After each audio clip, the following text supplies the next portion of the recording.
Yeah. Okay, hello, welcome. Thank you for turning up for our seminar this evening.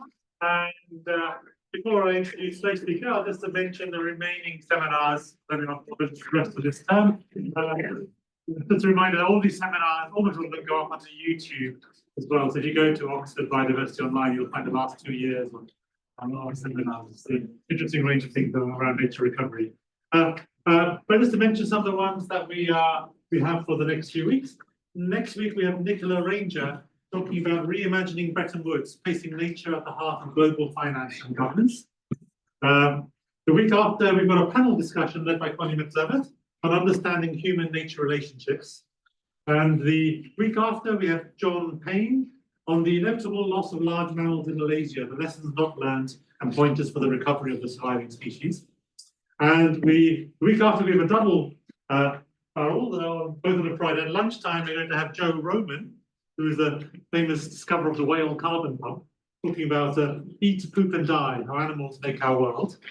And that evening at 4:15, we have Charles Foster, the local writer, famous author of Being a Beast. But he's going to be talking about the screaming sky, the strange allure of swifts. So we've got a really interesting range of speakers for the rest of this term to come along to all of those. And so it gives me great pleasure to welcome Laura Pereira, our guest for today. And she's Professor of Sustainability Transformations and Futures at the Global Change Institute at Wits University in South Africa and a researcher at the Stockholm Resilience Centre in Sweden. And she's the epitome of interdisciplinarity, having trained in ecology, law, zoology, and human geography. And she completed her DPhil here in this department in 2012, before working at various places, including the Harvard Kennedy School of Government, University of Cape Town, Stellenbosch University, City University of London, and Utrecht. So that captures a sense of the breathlessness of Laura's life there, I think. And she's currently well, you'll hear about what her focus is on, but she's currently an Earth Commissioner and an expert in the IFPE's task force and scenarios and models. So, to step off the plane this morning, so thank you for joining us here. Thanks so much, Linda. Thanks for the invite. And I think this is on and working. Yeah, great. So, yeah, full disclosure, I literally landed at 5 a.m. this morning from Korea. So if at some point I just start sleeping on the stage, that's fine. But really cool to be back here. Back in Sogi and being on this side of the board, which is quite fun. So yeah, what I'm going to talk to you about today is a combination of work that we've been sort of doing or pursuing for the past couple of years in a variety of different intergovernmental processes. So sort of ranging from IPPES, which I think most people here are familiar with, the Intergovernmental Panel for Biodiversity and Ecosystem Services, as well as the Earth Commission, also discussions that we've been having around IPCC and other global assessments like the Global Environment Outlook that UNEP does on just thinking, well, what does this future look like that we're trying to get towards? And so I do this every time, but it still generally works. This is an image from a colleague of mine, Andrew Berry's PhD on radical ocean futures by Simon Stalenberg. And I want you all to just indulge me for a second and close your eyes. I won't, because I might actually fall asleep. And if you do doze off in the back, that's absolutely fine. But just close your eyes and sort of think of the year 2100. And we got everything right. Managed to meet the SDGs. We managed to achieve the Paris Agreement. Managed also by 2050 to achieve the Global Biodiversity Framework. What does that world look like to you? You can think of your home, you can think of sort of right now where we are in Oxford. What would it look like? What would the buildings look like? Would we still be sort of sitting in a university lecture like this? I mean, 50, 60 years for Oxford is nothing. What would you have for breakfast?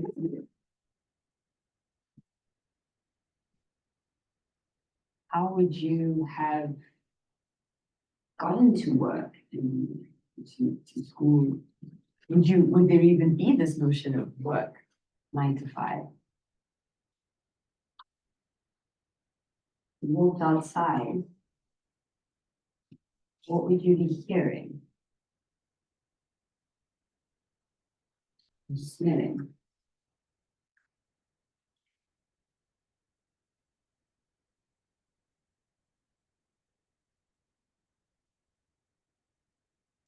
For those still awake, you can open your eyes. And for me, that's really, really difficult to do. I do it sort of like at least 2-3 times a year.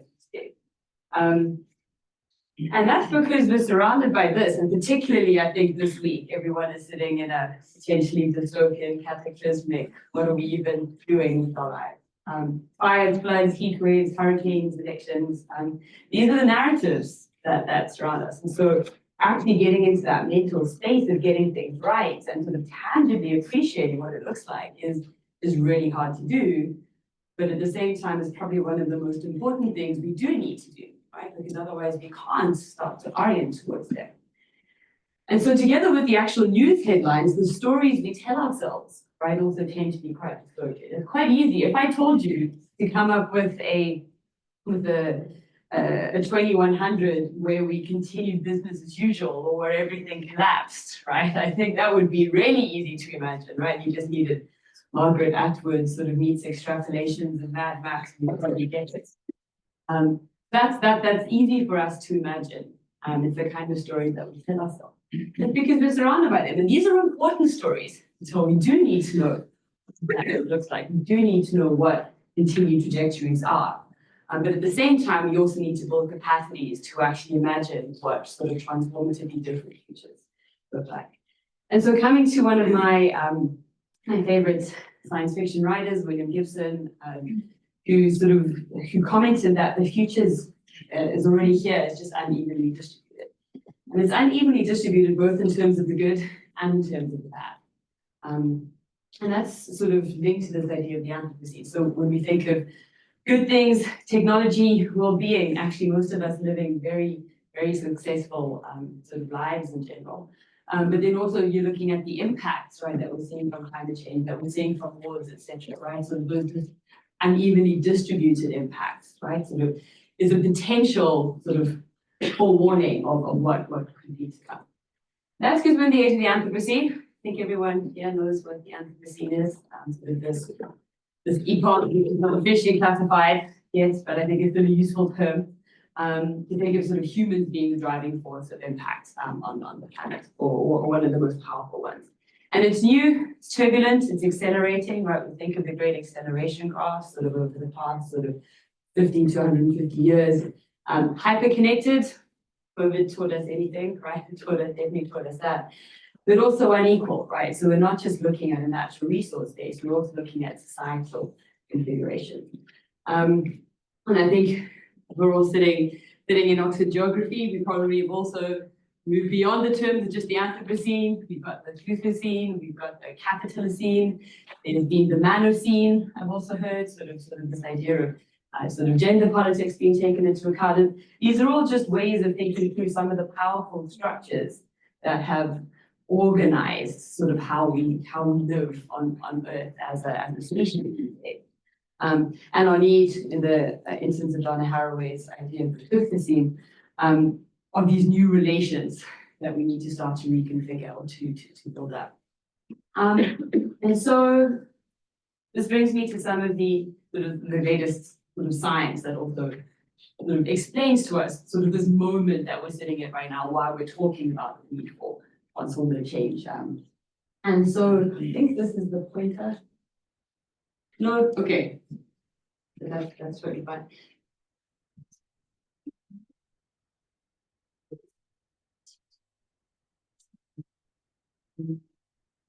We're good. And so I think you're probably all familiar with our sort of very own sort of Kate Rayworth, who sort of expanded the initial sort of planetary boundaries framework from 2009, which I didn't put up here, to sort of talk about the fact that yes, we sort of crossed over thresholds of sort of these planetary boundaries, which are everything from fresh water to sort of ozone, air pollution, etc. But understanding that we also need sort of, it's not just about crossing ecological thresholds or biophysical thresholds. We need to be using these resources to meet basically the two, right? So there's a corridor. It's not just about pushing ourselves back down towards zero. It's about actually seeing what is that use space that we actually have. These are the updated planetary boundaries that were published in 2023, where you can see sort of a lot of red and purple. That's basically the message going over so many of these. And the idea is that, okay, knowing this, knowing sort of where we are at this moment, and thinking of the continued trends in this direction, how do you reverse that? What are the kinds of mechanisms or pathways for actually going back into what we're calling a safe operating space? And this is sort of, these ones are talking largely to sort of the science, the biophysical configurations, they're recognizing the fact that there's also a social component. What we did in the sort of first round of the Earth Commission, and this was the paper led by Pereira, was actually just talking about like unpacking a little bit about the inequality of these environmental impacts, which is something that I think we really need to be taking into account if we're not just looking at sustainable futures, but we're looking at equitable and just futures too. So basically, what this graph is showing you, the sort of percentage of the global population across sort of 4 of these key footprints, right? So the top one is energy, then water, then protein, and the proxy for food, and then produce capital. And basically what you're saying is that it's only going to get into the top 75%, but definitely the top 1 to 4% actually is where substantial amounts of the impacts are actually coming from. And I think what we finally did for everything apart from the food system, that the consumption or the impact from the top 1% was equivalent to bringing those who weren't actually having their basic needs met actually up to a point where you can meet their needs. So that literal redistribution, right, of consumption would be meeting needs. And that's what you're starting to see over here, just the sort of pressure on the Earth system from these key boundaries. And basically where you're looking at the yellow bar is sort of just achieving what we call access level 1, which is sort of meeting basic needs. Then access level 2 is actually escaping poverty, right? So being able to actually have enough to continue to thrive. And you're seeing that it's really just for climate, right? That you're seeing massive impacts going forward. And I encourage you to read the paper further. It was really quite an interesting analysis, obviously imperfect in terms of some of the proxies that we had to use, but I think still quite illustrative in terms of the relationship, which you see here, which is another paper that was led by Andrew Fanning, which talks about how we currently have a development paradigm where you're tightly coupling environmental impacts to meeting social development goals. So what you're seeing here, the number of biophysical boundaries that are being transgressed by countries mapped against the number of social thresholds that you're actually, so the social needs that you're meeting. And basically, I mean, it's the standard idea of, you've got in the top right-hand corner, the US, Europe, etc., who are meeting a lot of their social needs whilst sort of transgressing a lot of biophysical boundaries. You've got in the bottom left-hand corner, a lot of developing countries who haven't crossed their biophysical thresholds, but also are meeting a lot of their social goals. You've got sort of countries in the middle, with Costa Rica being the standard sort of outlier in the middle. And the idea is that actually it's that top left-hand corner that we're trying to get towards, right? That's the safe and just operating space that Kate Rayworth referred to, which is where we're actually meeting social needs without actually transgressing our biophysical thresholds, right? And so the questions that we need to ask ourselves is, what does the world look like in that top left-hand corner? We don't have any good examples at the country level over here. And again, these are data at the national level that they used here. And so this is just finally the final graph, the rest of images story that I wanted to show, because it was recently published last month. It was the final long report from the Earth Commission 1.0. And this was the quantification of the safe and just corridor, again, trying to come up with numbers that are giving us both the planetary boundary, the biophysical safe, sort of ecologically safe, but also socially just. And socially just means where you're not actually, where you're avoiding harm, right? And this is interesting for the climate boundary. We actually moved it down, well, not we, the whole group, calculated to move it down from the 1.5 ecologically safe boundary to 1 degree actually as the just boundary, because they were saying that actually the kinds of harms or impact even from 1.5 means that you can't call that a just boundary, even though ecologically you're not necessarily going to be going over any thresholds or tipping points. But at the same time, also looking at those bottom parts, which are the dotted, or the dotted line and the dashed line. The dashed line is that access level 2 that I mentioned, the escape sort of from poverty, and access level 1 is the dotted line. Of also trying to quantify what that use actually needs to look like in order to actually sort of see what that the donut in the middle is. And we're still working on those numbers, so that's why they're not all sitting there. This is for 2018, so we wanted to do sort of an analysis, sort of pre-COVID impacts on sort of how the world was consuming, and then sort of extrapolating to 2050 with, I think it's 9.5 billion population, but you can see it in the paper, but I think that's what it is. And saying that actually for climate, without any massive transformations, there is no safe and just corridor based on how we currently use our energy systems to meet our social needs. And so we need to reimagine, right? We need to reconfigure how are we going to get there, because we know that this is absolutely critical.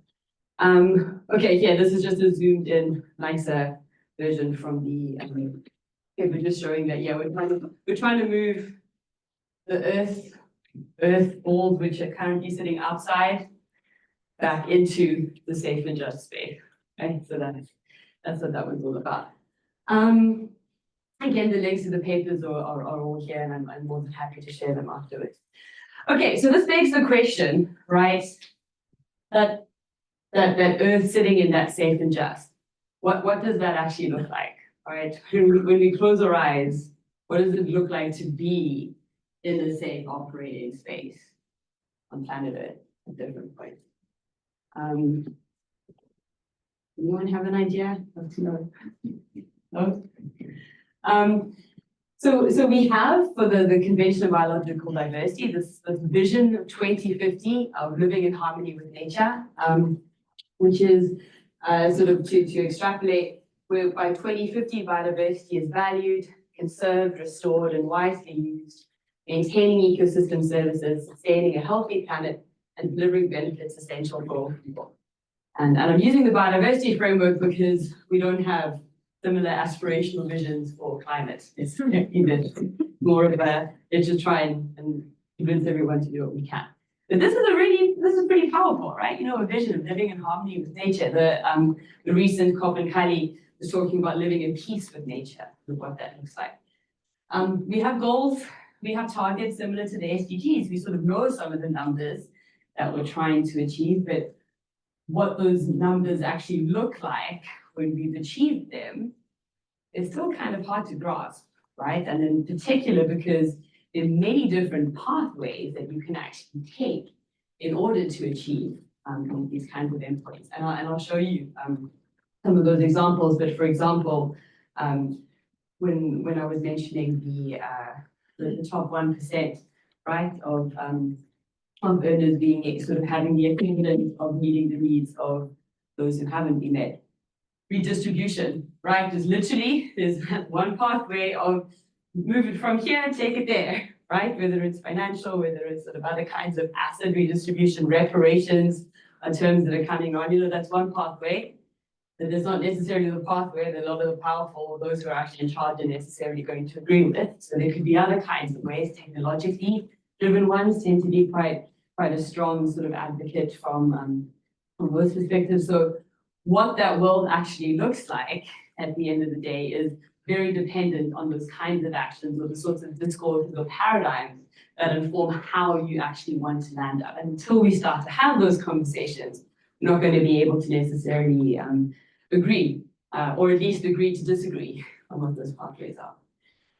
So working within the biodiversity space, there was this assessment that together with the pollinator assessment, one of the first ones that was run in 2016, there was a methodological assessment on scenarios and models. Because scenarios and models are largely how we think about the future, right? It's how we actually configure sort of the types of futures that could emerge. And it was sort of generally agreed that they're sort of really useful tools for policy, but that most global scenarios are developed for other purposes, largely climate, right? And so this is why it was important, again, coming from the biodiversity angle or the nature angle, rather than the climate space, because that was already pretty well covered. Most of the scenarios don't actually deal with positive or desirable futures. They're sort of really looking at other drivers of how things could go wrong and how wrong could they go. And they're looking at the impacts on nature rather than actually centering what nature could look like. They're not particularly participatory at the global level. They're generally very expert-led, and they don't really talk about some of these different policy management action interventions that I've been mentioning here. And so, I mean, these to this day continue to be the main storylines, the types of features. Those who are climate modelers in the room will be very familiar with these.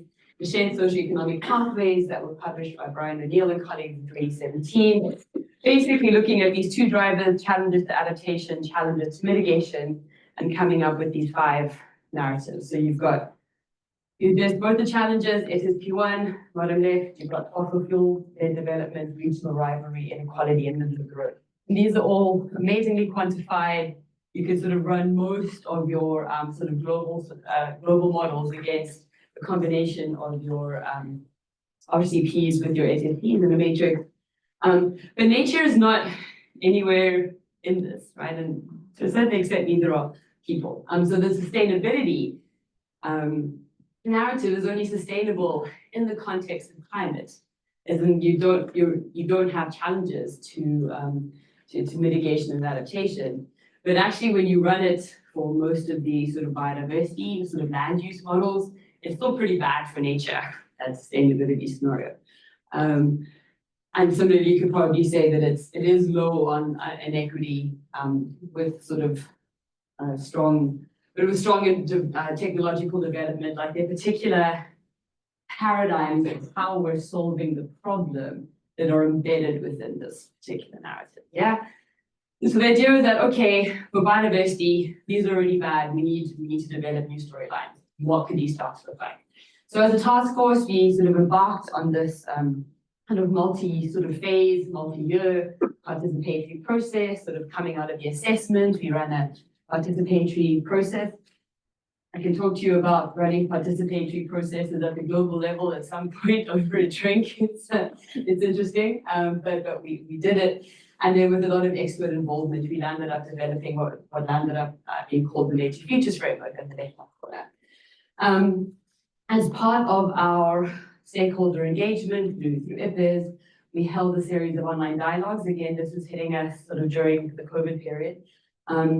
And these are just some of the images that emerged from the IOK, the Indigenous Local Knowledge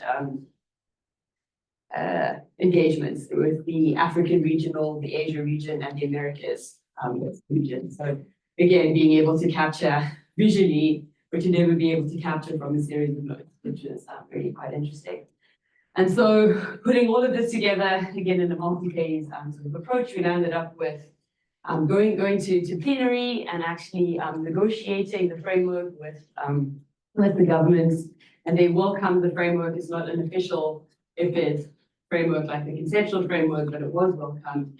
And basically, what you have here is this triangular sort of heuristic, where you've got an infinite set of potentially desirable futures sitting in the triangle. And it's premised on the fact that we have diverse values for nature. So we've got instrumental values, which we call nature for society, intrinsic values, which we call nature for nature, and relational values, which we call nature as culture. And quite often, we were looking at the sort of models that we were doing, the indicators that we have. We're pretty good at nature for society, sort of measuring and understanding our instrumental values, food production, and sort of climate regulation, for example. Much harder to understand or put a number to or quantify a model relational values, the existence of the sacred, the idea that actually in my culture there is no delineation between humans and nature, so that the spirits, the ancestors, they're all one, right? And they're connected fundamentally to this place. But that's equally important, and we tend to forget it in a lot of our narratives. This was trying to at least be explicit about it, right? So if we do have a massive gap in our stories, we can at least see it. And then the idea was that, and this was negotiated, that it's all very good and well that we can put a triangle here, and you can see that it's a relative space, right? As you're moving in one direction, you're moving away from some of the others. So there's trade-offs, but also potential co-benefits. This is because some of the decisions that you make in a particular place can't necessarily have all of these benefits, right? But that it's actually really, really messy underlying this, right? And that we have different values for nature in multiple places at different times. I can hold all of these because we're all really complex, messy creatures. So that was the framework. And so what we started to do with this is a variety of different things. This is actually where the microphone starts to pick me up. Okay. We did a lot of visioning exercises, like, okay, using this framework, can we start to envision some of these more desirable futures? We've also, with those visions, tried to come up with some of these pathways that we need to, okay, if we're going to get there, what are the types of actions that we need to take? Developing narratives, some storylines, then just trying to do some qualitative modeling. I've had a former master student, now a PhD student, trying to do some sort of causal loop diagram modeling and some of these reconfigured relationships. Moving into some quantitative modeling, there have been some land use change models that have arisen from this.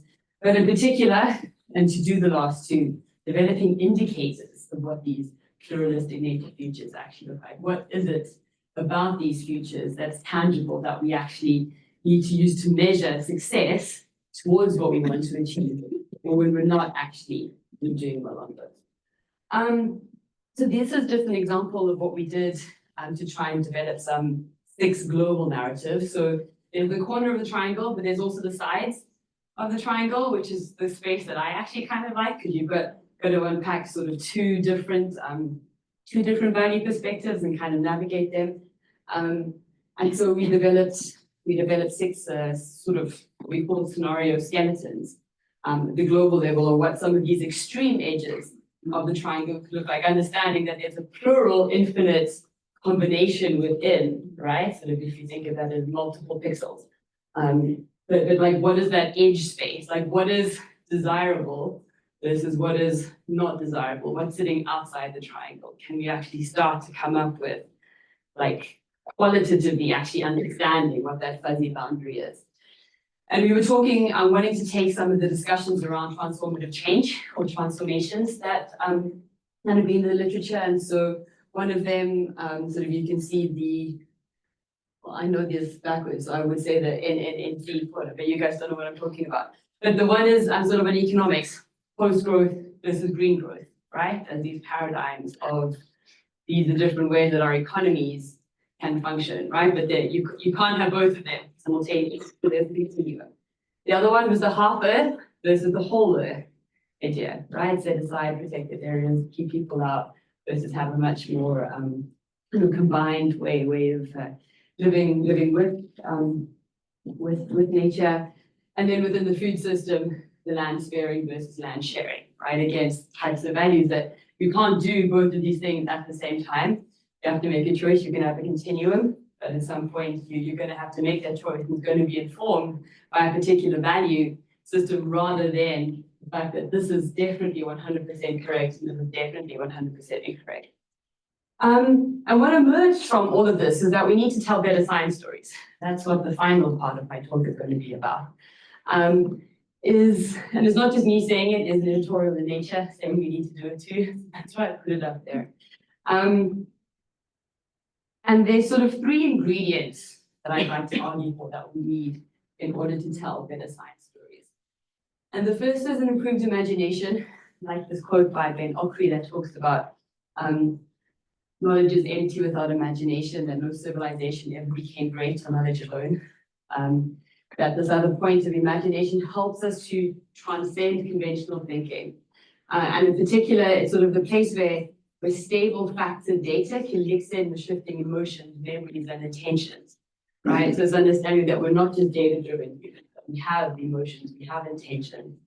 And then Beck in 1992 was already saying sort of something that I think is really poignant, particularly poignant even this week, is that when people are unable to incorporate novelty into the way they think about the future, then the lived experience of change becomes disorienting, promoting defensive and nostalgic reactions. And I think the rise of populism, the rise of a lot of the kinds of sort of voting patterns that you're starting to see is this fear of change, right? Is this yearning for a past that never was, right? But that we can make America great again. Yeah, you know, that it was great. You just need to go back, right? This yearning for this sort of this nostalgic reaction for a past that never existed. And sort of there's an argument here that imagination or being able to live with that change, right, or holding that capacity is important if we are actually going to move into a different future. The other is diversity of knowledge systems, right? That there are multiple ways of seeing the world, multiple ways of being in the world. We tend to just focus on a very Western scientific paradigm, and we need to do better at that. And this is not to sort of, as Chakabani said, to sacrifice equity and the altar of integration, not about integrating knowledge, it's not about making them the same thing, but it's about recognizing that each of them, that they're multiple and that together they can give us a much richer picture, right, of how we understand the world, how we live in the world. So this is an image, because there are historical power dynamics that have privileged particular knowledge systems over others.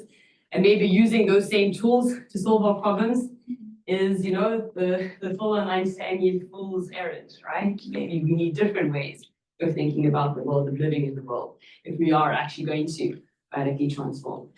And the final is creativity and participation.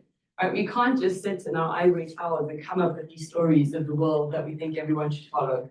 Right? It needs to be a bottom-up process. It needs to integrate different ways of seeing the world, different places, different people, different histories and contexts and experiences. And even though we can't do it with all sort of the billions of people on the planet, we can at least try to do a better job than we do right now.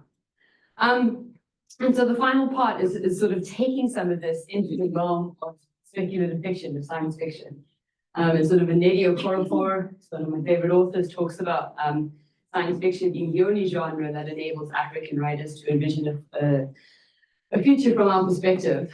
And that this value can't be overstated, but particularly, and this was Ivor Hartman in the first African speculative fiction anthology, which is if you can't see and relay an understandable vision of the future, your future will be co-opted by someone else's vision, one that may not necessarily have your best interests at heart. I think that this is actually the power of visioning, right? It's not just about like, oh, it's nice to tell these stories of how we got things right. It's about how my story with my values and histories and perspectives might be different to yours, but if the only one we ever hear of is yours, mine is going to be sidelined, right? And I think we're seeing that with narratives across the world, that there are large parts of the world whose narratives have been and continue to be sidelined and marginalized. And this is one process of being able to foreground those, to recognize them, but particularly for their potential to contribute to understanding the kinds of radical transformations that we know we need to get back into that safe operating space. So again, we're talking about speculative fiction, but there is a groundedness in the science and reality and the data of what we need to do. So we've done some work with the Ngoni Kingdom in northern Malawi. So these were images from the Nature Futures Framework exercise we did with them by Maputo Soko, Jimmy Malinga, and James Tambula. And we came up with an anthology called Mambera Rising, which is free to download. You should go and check it out. It's really, really great. So the two writers, Muti Flema and Karen Gundula Chirombo, wrote these three stories that was edited by myself and my then master's student. And they also did a podcast series actually on the process of writing these, which is quite a lot of fun. So yeah, there's a short video clip as well on this. But this is one way being able to engage in. And what we were hearing was that the book was making it onto book clubs in Lilongwe, right? That people were like, oh my gosh, we don't have stories about futures in our part of the world. This is like really, really exciting. So it was more about getting outside of publishing our academic papers, getting to a place where we can still use science in interesting and creative ways. We also did a process for the high seas. I put these 3 images up, and I've given you guys a triangle. This is how I make that. Can you tell me maybe which corners of the triangle each of those images representing? So the top one? Which is nature. Which is nature, yeah, there we go, exactly. And then the bottom right one? Nature versus nature's culture. You see, you don't need words, right? I mean, I could do this in multiple different languages again, but artwork talks, right? It's clear what we were trying to represent over here. That's the other, really important aspect. It was interesting to see in the CBD monitoring framework that they've included, I think, linguistic diversity as one of their indicators. And that's because, English, we default into English, not very useful for a lot of terms. But artwork doesn't need to have a translator, right? You can understand where someone's coming from or where it is they want to go based on a much more creative process. We also did some short stories for this. This was the Nemo Chronicles. Basically, they tracked down a really dodgy felon who'd been trying to collect the genetic material from a deep sea turtle, I think it was, species. Anyhow, they caught up with him. They were trying to work out one of the various ways that the Global Ocean Council was going to torture him for information, or not torture. In one of the stories, he was tortured. Another one, he was given a meal. And another one, he was visited by a cybernetic whale who was sort of the ocean coming back to to hold him to account. There's a whole story written up in the paper. The second one was the nature's culture, which was about, it was an interesting one because we were like, oh, we've solved the problem. We've got a global sort of ocean science council. Everyone's sort of meeting on things. We've got seasteading communities. It's fantastic. And then suddenly Adwara Shaki Papa rocks up and she's biohacked her body with CRISPR technology to be sort of half mech or shark. And so she can sense, guys, this was speculative fiction, okay? So she can sense the next one it gets even better. Actually feel the impacts that a lot of sort of these developments in the ocean have been having. Like, okay, it's all very good and well, you think you're being sustainable, but actually you're having sort of really impacts that you can't sense because you don't have the sensory capacities of this, but you're actually impacting some of the nature around you. So this whole idea of you think you've solved the problem, but with a different reframing or perspective, actually you might be opening up some others. And then the final one is the sentient series of the sea, where basically we've sent a whole lot of microbes down to fix sort of methane holes in the deep ocean. But they're sentient, they can communicate, and they're not particularly happy about being sent on this mission. And so this is the argument that they say, listen to me, I'm tired of being talked about instead of being talked to. And there's a whole revolution of the Gaia swarm is what we landed up calling there. So it was quite fun, again, just using stories to unpack some of these conversations in a way that's not necessarily threatening, but is getting us to think about the world in very different ways. This is brand new, hot off the press, hasn't yet been submitted, but we ran a coral reefs workshop in Moria in July this year. Came up with 3 more stories. This was really, really tough because positive stories of coral reefs, that's the hard one, right? Especially with a bunch of scientists, because you're like, what is it that we really can do around it? We're very, very clear to a tipping point for coral reefs, if not already reached the threshold. But the idea that, well, you can actually still do something, local management might work, you also need to be holding global drivers to account. But let's not write them off just yet, right? Maybe they're more resilient than we think. I just came back, so the reason I was in Korea was the second installation of nature futures in the demilitarized zone of Korea, which has been a really, a really amazing process of sort of seeing the space, which is, well, probably the most militarized, demilitarized area in the world. But it's because nature has thrived because people have not been able to enter it, right, for the past 15, 16 years. And so what are the kinds of species there? How could it be used to seed a particular ecological corridor across the Korean peninsula? So the idea, the tiger, I think, is actually, it's the national symbol in Korea, but it's locally extinct. And so what would it mean to, we're talking about dancing the tigers again, actually bringing tigers back. I think it was some stories around smoking with tigers and a lot of these myths and cultures that were sort of being reinvigorated and reimagined. And we did the pathway building this past week when I was there. So that's another one. And then finally, this is my last provocative slide, because this is all very good and well, but actually we see futures is a lot more complex. And so you try and navigate your way through this figure. But in essence, it's really trying to understand that all I've been able to do in this presentation is actually the blue line, which is thinking through particular past, through a present, and then understanding what we call a futures code, opening up of what those types of futures could be. But we also need to recognize that there are multiple pasts, many of them that have been erased, that have been plausible, that have been myths of what has happened in the past that still inform multiple presents, because we all have different histories, different parts of the world have different histories that inform different presents that we inhabit. And that we also have very different ways of thinking about the future, that it's not just this linear notion of time going forward, that we have many ways of sort of loopy time, right? This sort of the infinity loop you see on the side, or what I had in the middle, the representation of the Sankofa bird, which is from an Akan term, Ghanaian people, or people in Ghana, of this idea of you move forward, but sort of looking backwards with the seed of sort of knowledge in your mouth, right? That you need to be looking towards the ancestors, towards the past as you move forward. So an ongoing connection between what's gone on before that you take with you into the future.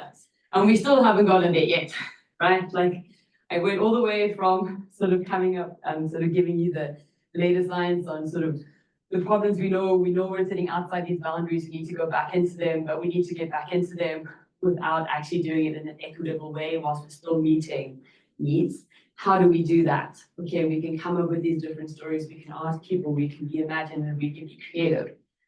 But actually, when we're really thinking about time, about foregrounding diverse knowledge systems, we need to be a lot maybe more sensitive in terms of how we actually take these things forward into policy, into decision making. So this is not solving the problem. This is creating a whole lot more problems and challenges that we're going to have to deal with. But something that I wanted to end with before going there. And yes, I'm ending with a quote from The Economist in 2011. Oh, sure, all right. That humans have changed the way the world works. Now we have to change the way we think about it too. So, thank you.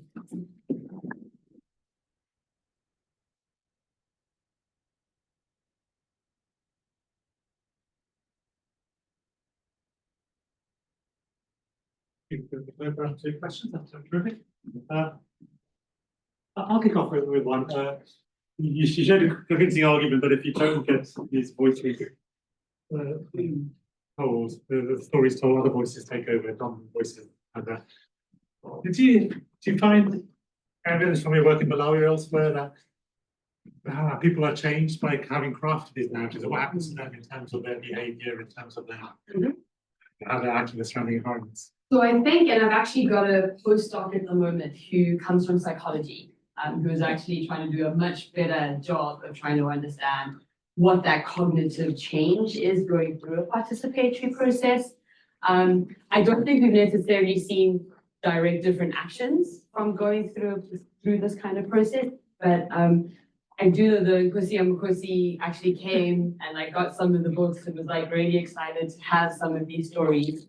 And they've been trying to look at, oh yeah, we do need to restore the Miyombo. Oh, we have actually realized that there's particular relationship that we have with the land. They were talking about some succession at some point from Malawi in the story. So you can also have these politically tense discussions that are emerging in narratives. I think one of the most important discussions that happened in one of the groups was this idea that everyone was saying, well, we can't imagine a preferable or aspirational future from now.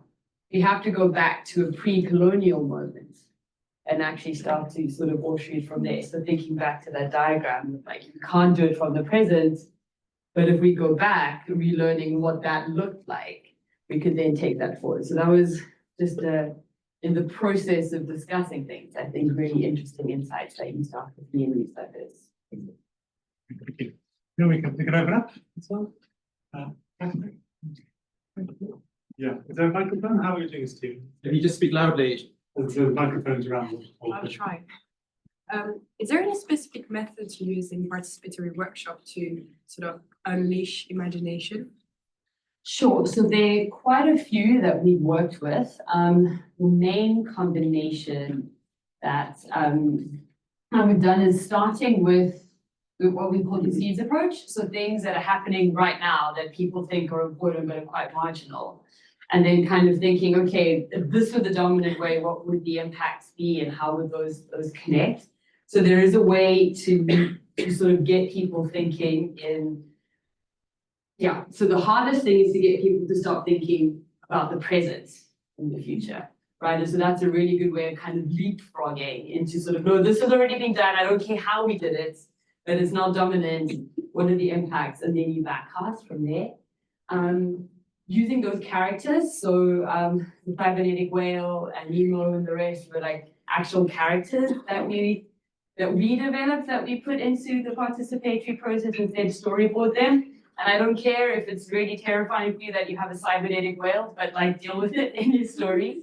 Throwing wild cards. I did that in a workshop on geoengineering once, where I said, okay, then you have I think it was something crazy like 1.5 meters sea level rise by 2120. And they were like, this is impossible, it's never gonna happen. I'm like, I don't care, it's happened. Come up with a story for how it did. And became the Bruce Willis scenario emerged, where someone went and set off a bomb in the West Antarctic ice sheets. And it turns out that you can actually get that level of sea level rise if you destabilize the ice sheet. So those kinds of techniques sort of that force people to think in different sorts of ways. And quite often, in fact, we've always had a performance after it. Sort of when the groups are sharing, it's not like, here are my sticky notes. It's what does this future actually look like? A museum visit, or in the DMZ, we actually had someone who was being the tiger and rolling around and strumming with that. So like actually bringing arts into the process. Thanks for a great talk. I really take your point that it's easy to think about the dystopian futures, and it's hard to think about the kind of positive futures. So I think that's really great, and enabling that kind of creative approaches to build a better world. But if we can then take that and develop concrete initiatives to try to move towards that positive future, the reality is that we will face this sort of polycrisis, the rolling crisis that is happening, and we're locked into a certain amount of disruption. Mm-hmm. So, how do you then try to build that back into the kind of scenarios to kind of make them future robust, I guess, and more feasible and achievable in the face of some of the disruption that will. So, I mean, I think there's also important to point out that we use the future in many different ways. And so visioning preferable futures is one cut of that cake to sort of open up the space, to sort of try and get the imagination over dystopian ideas and start to build some of those narratives, those pathways. It's in the pathways that you have the knowledge you come up against the current system, against power. And I think it's still important to see how you navigate that. But there are other sort of robustness testing of some of these scenarios of visions where you're like, okay, that's great. Let's put it into a standard matrix for some of these drivers. How robust is this narrative to the fact that you see a polarization or like a shift to the right or these kinds of dynamics, right? Or sort of a complete economic collapse or decline. Is it not, could you make it more robust based on some of this? Again, also understanding that these are not, then we're not going to get to that future, right? This is not about forecasting, right, or projecting futures. It's about building imaginative capacity, about the kind of orientation that you want to go towards, thinking what are the indicators that are important in that future, not that that's the future I'm going to get. But you also just, we tried to submit by 2:00 today. It's a proposal to actually bring some tipping points dynamics into it and actually think through this element of uncertainty and non-linearity that we know within the polycrisis interconnection. This idea of positive tipping points, right, we think can go in good directions. I'm a little bit more hesitant on that. But it can also be negative, right? And there can be cascading impacts. And like, can we use this idea of surprise and uncertainty and narrative to help us think through what some of those connections are? Because it's easier to tell in a story sometimes than it is to get the right numbers together in a model, that they can probably work much more closely together. So we actually have some of the PIC modelers from TIPNIF trying to work with us in the storylines. So not yet done, but yes, important, and maybe we'll get there.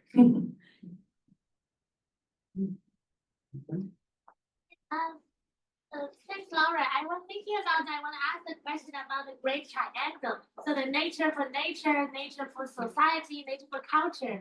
I was wondering if this, when we think about amazing temporal dimension that you bring us, the past, the present, and future, is the triangle gonna be like a pyramid? Or is like if we add a time frame on this triangle, is the triangle still the triangle, or gonna be chiseled around a bit? So the triangle is supposed to operate across multiple scales and times. So that is one thing. There are a whole lot of interesting diagrams that we had, but the idea is that if the triangular space, they say the global level, was supposed to be a combination of multiple triangles, right? That you're not just wanting an extreme here, it is kind of closer to the middle, but knowing that that middle is never going to be what actually happens in place, that there are multiple different scales that you could do almost like at a pixel level to get to that. But there's also the idea that right now we're sitting outside the triangle, and over time, we would start to sort of move towards different, and it's really hard to do without visual. There's one where we've just got like wavy lines from the present sort of through triangles to the future. But yeah, the idea is that it's a heuristic that should be used across, and in theory, we should be able to use across multiple spatial and temporal scales. So obviously convincing sort of the governments of the world and industries of the world to adopt this kind of imaginative vision is going to be difficult, but it's not necessarily impossible because, for example, nowadays we have Ecuador, for example, the constitution mandates as the goal of the state to promote the goodness of nature and all of that. So given that we know that it is possible in the modern day, even though it's very difficult, what do you think the pathway is to go from just convincing sort of people and communities to take this more imaginative approach to the future up to convincing governments and planning commissions and industries to take this kind of vision as well? So I think there are multiple different intervention points, right? So I think the first one is the reason I put those Hollywood movies and extrapolations sort of stories up there, because I do think popular culture is a really important imaginative way that we can start to see some of these ideas. I think most people in this field have read Kim Stanley Robinson's Ministry for the Future. Can we get more diverse ones out there so that people are talking about these stories? So that's, I think, one important intervention. As you say, governments, like there are many governments that we're not going to get right now to do that, but there are examples, as you said, of rights of nature discourses. I think New Zealand's also, it was the sort of Pacific people that were rights of the whale, so that there are legal frameworks that are starting to take this into account, and I think those examples are powerful. They are codified within law, and that they can be strengthened. There's some discussions actually taking that into, for example, the GBF negotiations, right? I think we've also got a duty as researchers and scientists to be producing the paper or the evidence that we take and say, well, you can't ignore this because this is actually what we need to be doing. Whether you're gonna convince anyone who is benefiting from the status quo that this is the way that you need to do it, I'm not sure whether that's something that we necessarily can do, but I think these others are important. Ways to at least address, again, putting my research hat on this really big knowledge gap that we have at the beginning. And then to do our best to get it into more of the policy interface. I think we're also quite aware that policy is probably 5 years behind what's actually happening in the real world in terms of shifts. So that's also something to take into account. Maybe building off that question, I really love that 6 dotted thing within the triangle, because it really reminds me, firstly, of the debate between the new and old conservation over the last couple of years, last decades or so. And also, I'm from the east of England. There's a big debate going on at the moment between like building green infrastructure on prime ecosystems and habitat. And again, I can sort of categorize the people I know and meet and the views that I have into these different things. So I wonder then, talking about politics, is this actually new for politicians, or is this revealing the politics that was already there? I think that's probably the latter. I think the most important thing of that framework was, so most critical social scientists, and sometimes I do wear that hat, are like, well, yeah, we've known that diverse values, like obviously it's payload, it's messy, like dirt, right? It was the modelers that are like, oh yeah, right, instrumental, they're like, we don't know relational values, we don't have indicators around this. This is important, this is how we can reconfigure things. So it actually started much more from the science, like largely quantitative sciences, sort of realizing that it's messy, it's complicated, that there's a reason why the outputs from our models only show a particular way, even though we know in reality that it's sort of doing different things. But I think there's also important aspect for the science to show the politics that is happening. And I think that the other important thing, and this is where, again, we haven't solved the problem, but I was mentioning the fuzziness of the boundary of what we do deem to be preferable or aspirational, right? That's not a clear-cut line of like, you're in the triangle, you're off the triangle. There's some aspects where you're clearly far outside the triangle in terms of sort of massive deforestation, destruction, extractivism, etc. And there's some examples where this is obviously inside the triangle in terms of relational living within a particular sort of cultural respectful place, for example. But drawing some of those lines around the edges is I think the task that we need to do, right? Because at some point we do need to be, we're talking about the science policy interface, helping to inform or give the evidence of like, yes, this is good policy, this is bad policy, this is why, or this is the set at least of policies that we have. And make sure that you're not only preferencing this particular aspect, because these are also important, right? And I think, yeah, it's about making explicit, it's about making evident in a way that, yeah, we can, it's not perfect, but it's better than what we had before. Marcia, thank you. I just had a question. I liked your graph that was where Costa Rica was sort of the closest to social justice and having good nature policy. But you said, okay, those were set on a country level, right? So there must be examples in the world where it's not on a country level, where you do have areas that are in that top quadrant we want to get to. And I guess my question is, you've obviously seen and traveled and experienced, and some of us have. So how do we get like the policy makers or even the academics to experience that when they're setting and they've got the interdisciplinary and the intercultural experience, that they can, in their fields, they can set those markers as to what that top quadrant, to meet that social justice and nature-centric approach. How do we get them to get, to understand that?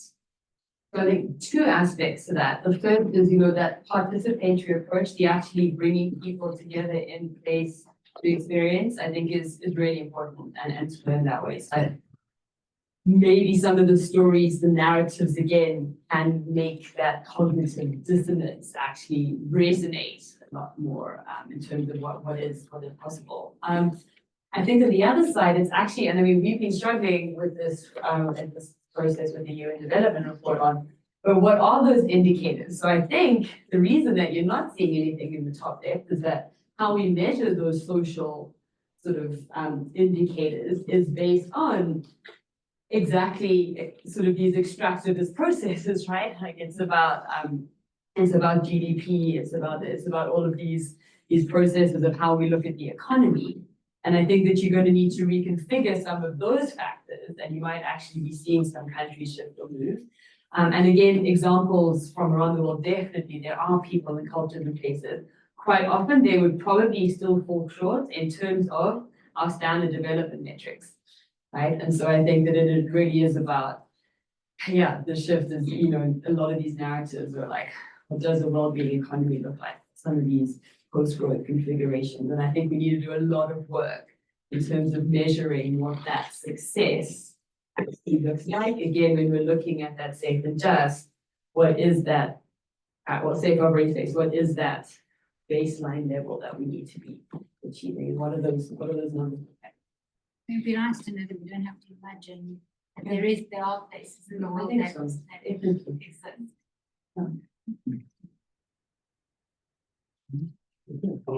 Rachel. Thanks. I wanted to ask more about the scenarios and what kind of how they were used and what kind of impact they had within there. Thinking about like IPCC and SSPs, one of the interesting things is that as climate scientists are like always hesitant about saying anything about the probability or like the preference for any scenarios, whereas like actually coming up with like desirable scenarios or like positive scenarios is quite a different process. And yeah, I guess I just wondered more about what happened in the event. Also, do you think that scientists should be less hesitant about actually like trying to back a scenario? I mean, the thing is that actually, in all honesty, all of those climate ones, I'm just like finish writing the tape, are based on levels of uncertainty, but it's in the underlying narrative, right? It's not in the numbers, that's not taken into account. So if you run SSP 5 to 8.6, RC 8.6, right? You can give me a probability bound of like what the impact of alpha is, but there's no way that you can tell me what the likelihood of SSP 5 actually occurring in the world, right? Because it's not going to occur in the world. So actually, at what point are you like? There's a whole black box. I've got a whole other of the narrative scenarios and the numbers that we use to designate those before we even go in there, and yet we still come out with these great, beautiful like graphs of uncertainty barriers, right? But there's so much uncertainty before you even get there. And I think you need to acknowledge that. And as soon as you acknowledge that, then you can start to do a lot of this other messier qualitative narrative storyline building, which is I think where biodiversity scientists have always kind of known that, because it's a lot messier working in context with place and people and values and systems and ecosystem services, etc. And so I think, you know, IPCC, IPBES have started to work together on this. We work with a lot of integrated assessment models on this. The Earth Commission is trying to work out how safe and just transformative corridors might be mapped using the same models, the IAMs that we use for climate. So I think we'll get there. But I think we need to be much more honest in terms of where is this uncertainty actually lying. And if you can't tell me what food price is going to look like in 2 weeks' time, necessarily with the shock event, tell me that you can run it in 2050 based on this climate projection is, you know, important, but definitely not a fact-based forecast necessary. I have one question, maybe a bit related to Rachel's question. So how much do you work more on positive scenarios, like the ones that are expanding imagination or possibility, than other scenarios that are like possibly more negative or like more associated to risk? How do you manage both sets of scenarios? Do you contrast them? And then my other question was like, how then you use them for modeling, or how you help modelers translate these into levers, or like expanding their questions for researchers? So in all honesty, at the global level for models, the SSPs are good enough at doing a lot of dystopian work for us. We haven't really done too much of that. I think you could definitely think, but I think these uncertainties, these risks, these concatenating, interconnected polycrisis events is where we probably do need quite a lot of work. Still, we've seen this big gap in these aspirational and these preferable features. That's sort of largely what we've been focusing on. Also understanding that, like when you close your eyes, that my preferable future may not necessarily be what yours is, right? And that whole value clash, right, is actually at the core of the politics that we're talking about, right? I want a protected area that people never get to enter and that the elephants get to exist. I'm like, I've always lived with the elephants over here. Please stop, please stop stopping me from accessing my ancestral land, right? So that in and of itself has enough craziness and cash to work with. Well, we have started to, so we don't have a big data set like we have with the SSPs in terms of like all of these data for countries. Are trying to work towards that, but at the European level, they have run some land use change scenarios, and I don't know exactly which assumptions they changed in. I think it was. No, it wasn't Alex. It wasn't Magpie. I don't actually know which model Peter's group used, but they have done that at the OEL paper in 2023. And then Peter Alexander did that at the global level. So they have started actually to model some of them, and I don't know the specificities of that, but it has been, they are working on it. Trying to translate it, but we don't have global storylines in the way that we have 5 SSPs, because we can't agree on what those 6 endpoints could be. They're illustrative narratives at this point.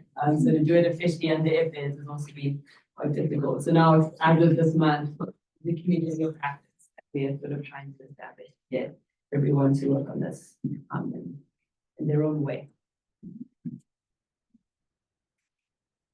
Yeah, it might be the last question. It's really great. So polar opposites. Yeah, so well, welcome back to your alma mater, and thank you for a really good talk. Yeah, I'm here with my mom, and she's not an academic, and so we come along to these talks sometimes together. And one of the things she mentioned, and I think it's really true, and I struggle with it myself, and it's something I work with in the Leverhulme Center and in my own work, is what you do with the art. So you put up the art and you sort of said, I do this in my class, and I say, which one is the nature for nature, which is the society for nature, and then you said, yes, that's correct, or yes, that's correct, and people, but art is really subjective, and what I'm finding I work mostly with like rural and indigenous people in the global south, in the Amazon. Sometimes when I work with artists in my work, they actually have to tell me what it is they're interpreting from my work rather than the other way around. And I'm wondering how because I several of us are really like in the department are really interested in fostering much more artistic, expression of science. But I don't fully agree with your, assertion that, you just show it and the person understands. Because actually, in my experience, quite a lot of the art that I've shown of my science that people have made, people haven't understood. And I've had to explain, based on what the artist says to me, that's your burning forest, or that's your peatlands, or that's your whatever. And I'm wondering what you think about that. I mean, to incorporating that into teaching, for example, aside from other kind of events that we do, how can we do that in a more sort of in a way that's that allows for like one's own perspective in terms of that interpretation? Can we do that without the artist present? How much do we have to engage with the artists, and what was your experience of that? So I think in the same way as we use the future in different ways, art can also be used in different ways. So the whole point of that was that the artist was with us and was like, I'm here and I'm trying to capture this corner of the triangle. And it was very clear, right? So yes, the whole point of that was communicating in a specific way that you could see there were no people in the nature for nature scenario. So it was pretty obvious, right? Nature's culture, nature's society, not so much, but that was the artist who designed it specifically with us in that process. There's a very different way of using art where it is about the artist wanting to convey a particular message, meaning, interpretation, right? Which no, I'm never going to be able to say. There is no right or wrong answer in that essence, right? And it's not about using art to communicate, only art is a practice in and of itself that needs to be respected. And I'm not an artist and I'm not an expert in that, so I'm not even going to pretend, right, to do it. I'm going to leave it to the artists or to the humanity. Same thing with storytelling, right? Like it's not just like tell a random story and now suddenly, you know, you can take a whole bunch of humanity from it, right?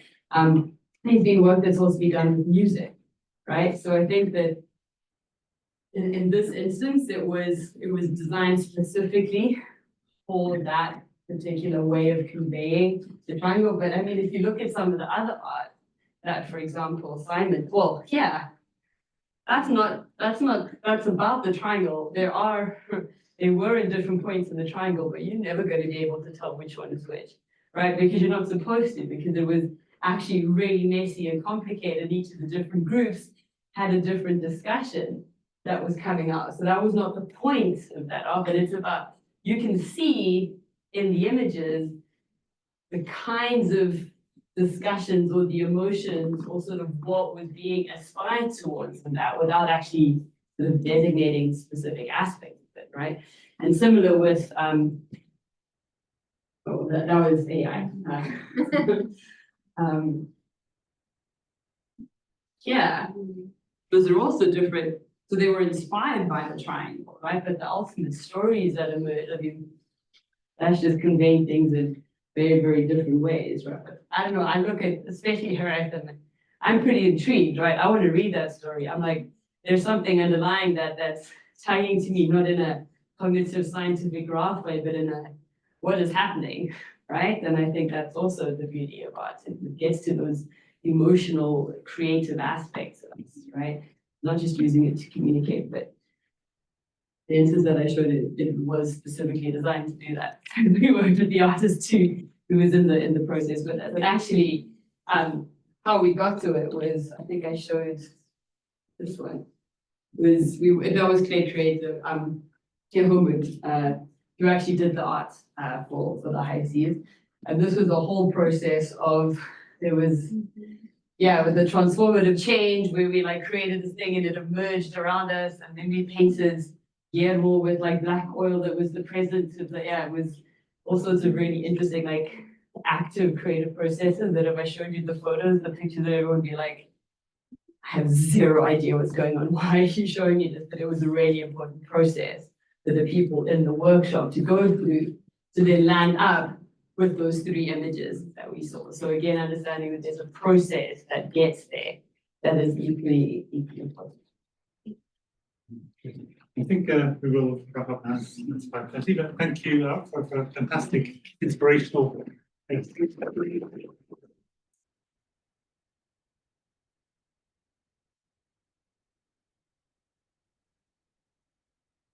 Thanks, Frank. What would you say on the